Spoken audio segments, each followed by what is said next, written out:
ഇയാൾ വല്ല ആറ്റിറ്റ്യൂഡ് ഇട്ട് ഇങ്ങനെ ഇറങ്ങുന്നുണ്ട്. കണ്ണാതൊന്നും വല്ല പരിപാടിക്കും പോകുന്നു. ആ പോക്കുണ്ടെങ്കിൽ ടോയ്ലറ്റും തപ്പി പോവുകയാണ്. എന്താണ് വരുന്നുണ്ട്.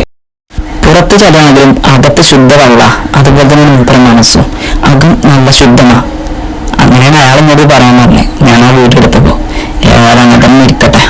അതൊക്കെ ഞാനാണ് കുറ്റിപ്പുറത്തേക്കുള്ള റോഡ് എന്നതാണ് ഈ പാലം കയറി പോകുന്നത്.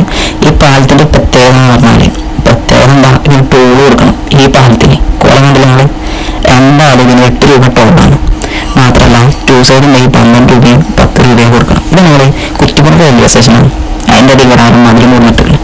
അങ്ങനെ ഒരു സൈഡിൽ നമുക്ക് വ്യൂ ആയിട്ട് കാണാൻ പറ്റി. ഇതാണ് കാണുന്നത്. ചരക്കൊണ്ട കട നിന്ന് നിർത്തിയിട്ടുണ്ട്. ഞങ്ങൾ ആ ടോൾ കൊടുക്കുന്ന സ്ഥലങ്ങളിൽ കാണാം. അവിടെ അതിൻ്റെ സൈഡിൽ പാടം, ഇതൊക്കെ പാടങ്ങൾ നെല്ലുള്ള ടൈമിലാണ് കാണാൻ എന്തൊരു ഭംഗിയാവും. അവിടെ നിൽക്കേണ്ട കുറച്ച് ചെങ്ങന്മാർ, ഓരാണ് കുറേ ടോൾ വാങ്ങുന്ന ടീംസ്.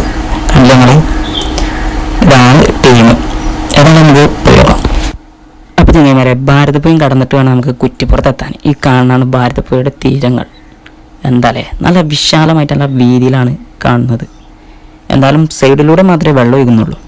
ഇതൊക്കെ കഴിഞ്ഞ് നമ്മൾ എവിടേക്ക് എത്തണമെന്ന് വെച്ചാൽ കുറ്റിപ്പുറത്തേക്കാണ്. കുറ്റിപ്പുറം എന്ന് പറയുമ്പോൾ തന്നെ കാക്കാക്ക് രാവിലെ തന്നെ വണ്ടി എടുക്കുമ്പോൾ ഒരു ഉഷാറാണ്. കാണാത്ത അവിടെ ബസ് സ്റ്റാൻഡിലേക്കാണ്. സ്റ്റാൻഡിൽ കുട്ടികളുണ്ടാവുമല്ലോ. എന്തായാലും ബാക്കി നാളെ